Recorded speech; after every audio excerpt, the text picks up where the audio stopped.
What's going on, guys? Welcome back to RCeveryday. It's time to look at electronics here on the red GMC shop truck build. Just doing basic stuff. I've got a little receiver, got my 1060, just a little cheap ESC. I'm trying to plan out routing. I'm trying to get the motor wires between the floor and the transmission. There's room up here, but there's not room to pass it through, so we'll probably have to pop the body off, get those plugged in. It's going to be tight. Routed those from to the bottom of the SSD motor instead of out the top because it looks so much better, and it'll be nice and hidden underneath. Got our servo wire over here already, so we've got an extension. I've got my steering wheel servo wire somewhere tucked over here on the side. I can't see it, but I can feel it. So I've got everything going to the right place. We think we're going to do the battery on this side.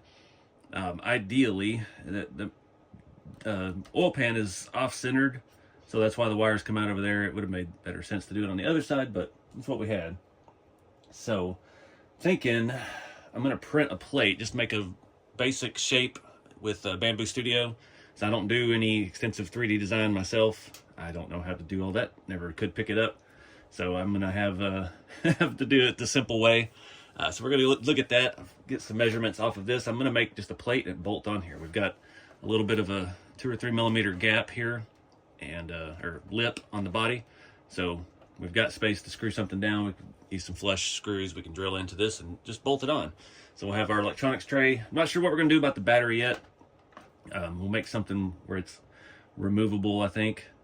Like I said before, I used a I don't remember what size M3 rod and used this extra mounting hole here for the blazer body and one of these screws, and just had it kind of where it kind of popped in and out of place, and it just wedged the battery in between the floor and that bar. Made it super easy to get to. So we've got options. Let's go look at the Bambu Studio, show you how I make simple basic plates, I guess we'll call it. Measure it while we're here.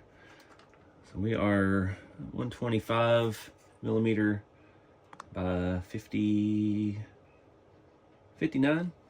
Goes all the way up to the over the frame rail, so it'll be nice, secure on 4 sides. What did I say? I'm gonna have to write this down. 120. I don't want to go all the way. 125 by 60. 125 by 60. All right, sorry if there's a lot of background noise. It's pouring down rain outside. So I've got it open to the H2D. It's one we're going to use because we've got some filament in it. I can get this to work. I'm going to add a primitive shape, go with the cube. So now I need to resize the cube. First I'm going to change it to ABS. I like printing everything in ABS. Then we'll go to scale. I think that's what I needed to do. It's been a while since I've done anything like this. So 125 by 60. Come on, 125.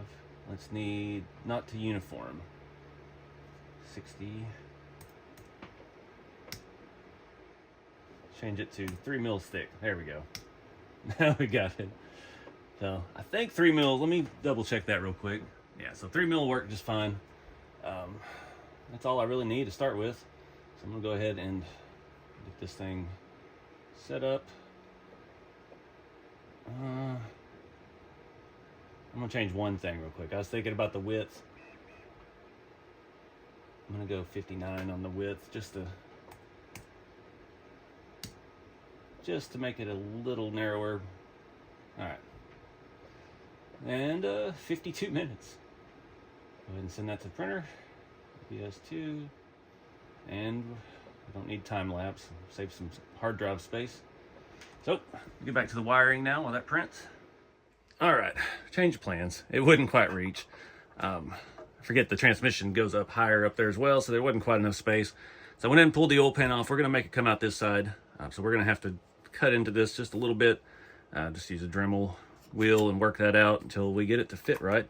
Again, with those oil pans, be very delicate with those little screws because there's not a lot of material on that. So taking it off and on a whole lot or putting a lot of pressure, if you don't leave enough space for the wires, that cause it to crack. I've broken several of those in the adventures of my kits. So looking at about where we need it, just going to take a chunk out right there and see what we can squeeze. All right, got that all back together. Wrapped it up a little bit tighter than it was. Just trying to figure out placement where it's going to keep things happy. Thinking about putting one of those little boom racing wire straps in here to hold all this to the frame like we did up here on the front. I'm not sure I have one big enough for that big old harness though. Went ahead and wrapped the battery cable and got it it just wedges between the transmission cross member and the floorboard. So I guess we'll put our cable end on this side. It'll give us a way to tuck the wire and stuff up in there once we figure out the mount. Just got to look at servo wiring now. Again, we do have 2 servos. Just running a splitter. I know a lot of folks commented when we did that about the setting it up as like a slave channel where it can function with the steering. It's still going to glitch. That little servo is still going to glitch, whether it's on its own channel or not. That's the issue I was having. It wasn't that they were doubled together. It wasn't a lack of power or anything like that. It was just that little servo is probably about 30 years old and it's cheap as all get out, made for a tiny airplane wing. So it is what it is. We got function. I'm thinking this is going to live about right here. I'm thinking we're going to tape it this way. On my previous shop truck build, I didn't make anything and I just stuck this to the floor, and with all the traveling and stuff I do, it wouldn't stay stuck. Elevation changes and temperature changes and being outside all weekend in the sun, and yeah, all that sticky tape let go. So at least we'll have a plate here and it can kind of stay attached. So let me find those little boom racing. Oh, here they are, actually right here. That big one might work. We just have to try to get a bolt in there. That's going to be fun. I got to get this servo wire underneath here, get it connected, figure out where the receiver is going to live, get that other one connected, and start tidying all this up. All right, guys, made a little progress. The boom straps wouldn't fit around this bundle, so I had to zip tie it. Got those wrapped up. I did put an extension on the servo wire because I need that to be back here. So can't get everything in half of this space. And I guess we're going to try, like you guys suggested, and just putting the steering wheel on a separate channel and binding it with the channel 1 for the steering. I did use one of the little boom straps here on the transmission mount to keep our battery cable in place. I'm trying to keep everything as low profile as possible. My plate is almost done printing. We'll get that installed so we can actually attach this stuff. It was easier to take the body off of this for now, but we can't tie in the steering wheel without the body. So that's going to be the challenge, is getting all that to cram in there. And yeah, it's going to make taking it off and on a bit of a challenge, but I already pulled the transmission out. I was trying to mount one of those little straps to this bolt, and yeah, it just would not reach around that bundle. So trying to think of what to do for the battery. There was enough space in there for this, I believe. We'll find out when we go to put it back on. Could move it up a little bit, but everything's kind of wanting to show me where it wants to live now. So I think that's going to work. We'll tidy all this stuff up, and once we get that plate on there, we can stick this stuff down. I'm trying to figure out where to put the on-off switch. We could just stick it on the plate right here and cut a hole in the plate. I was thinking about maybe trying to put it over here where I can just reach it from inside or underneath, but I don't know. We gotta get the plate on here and figure that out next. And that antenna wire. While we're digital, we still have to have these giant antenna wires on some receivers. We'll just wrap that all up with the wiring once we get it sorted out. I guess really I can kind of wrap these up because the other one's going to have to be put on, plugged in at the last minute. And yeah, we can do something like that. We'll get the plate off. All right, guys, back to the drawing board. I didn't think this through. It needs to be a little bit longer, and it wasn't dry. I forced it off the plate, and my prying on it warped it. So this is definitely one I'm going to have to let cool all the way on the plate. So it's going to take a little bit longer. So I added a little length to it, and it should work. I actually took a millimeter out of the thickness, so I don't know if that's going to work or not either. I want it to stay below this. This is the lowest point on the truck. Well, that transmission mount is, but as far as the chassis goes, this part sticks down on purpose. So I want it to stay flush with that. So we took another millimeter out. And yeah, so I guess in the meantime, start looking at the we can either start trying to set up the, well, now I can't put the body back on to do the steering. We start looking at the battery mount situation, see what kind of battery I'm actually going to get on this. All right, guys, other pieces printed. I didn't get anything done. I spent the last hour getting parts ordered for the dump truck. I'm missing a lot of stuff. And yeah, that stuff is expensive. So anywho, I'm going to drill some holes in this, figure out a way to flush mount our screws the best I can. I don't want to go obviously too close to the edge because there's a screw into that. So I'm thinking we may just do one up here, maybe one in the middle. Yeah, be good enough. I'm just going to self-tap everything. It's all 3D printed. Let me find some coarse thread flathead screws in my coarse thread box. I don't see any. Oh, here's a few. So we'll use these. Try to find them all with the metric head instead of a Phillips head. Let's go with M3 stuff. Is there another one? There we go. It's the hardest part of getting stuff out of here. Got a drill bit ready. I've been waiting on this for an hour. There we go. All right. Quick and easy. Let's start attaching this stuff.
All right, guys, that worked out beautifully, actually. As long as that stuff stays stuck down, we'll be good. Easy access here to the on-off switch. Nice and simple. So now I got to figure out something for the battery. This battery actually fits quite well. I have one that's a little shorter. Might give us a little more room to tuck the wires. So I'm not sure yet. I'm thinking, I don't know. I don't want anything screwed on. I want it to be able to just come on and off. That may be a challenge. The other truck I used a thinner battery, so I could line, the top of it was flush with the holes on the rail, so I could put a bar through and just kind of pin it into place. Thinking I might print a smaller one of these to put over the front. Well, that's gonna make it hard to access the wire though. Just somewhere we could stuff the wires under and then have something in the back to lock it down. I gotta do some brainstorming. It's gonna be hard enough. All the small batteries I have are Dean's connectors, and these T-style are just tight. They're hard to get on and off. You saw me struggling with there trying to get it out. But before we move on and try to set up the third channel to function with the first channel, I got to get the battery stationary so I could flip this thing over and actually see what the steering wheel's doing and make sure we've got everything going the right direction. So, yeah, let me do some brainstorming.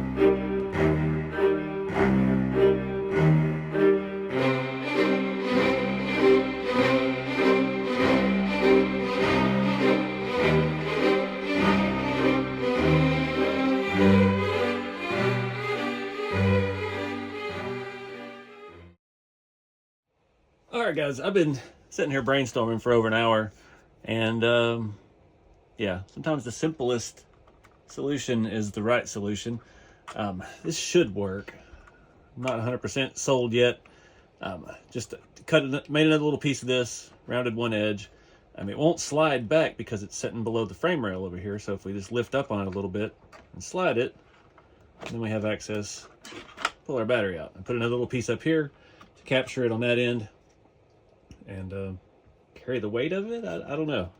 I need to flip this thing over and see how it's actually gonna ride and kind of get it. I'll move this out the way for right now. Get it down in there. I should be able to have plenty of space over here to tuck our wires, and we got space at the back.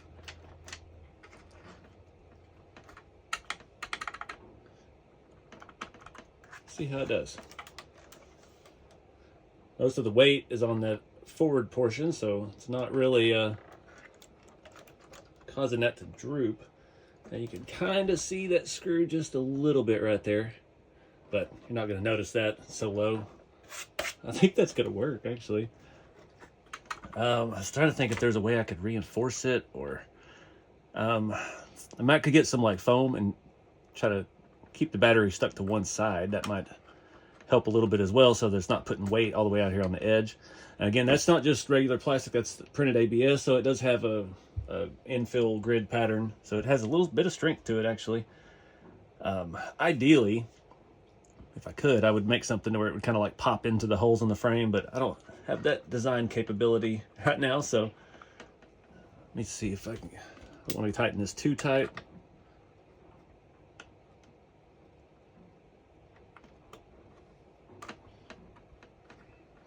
The screw is actually unscrewing when I do that, so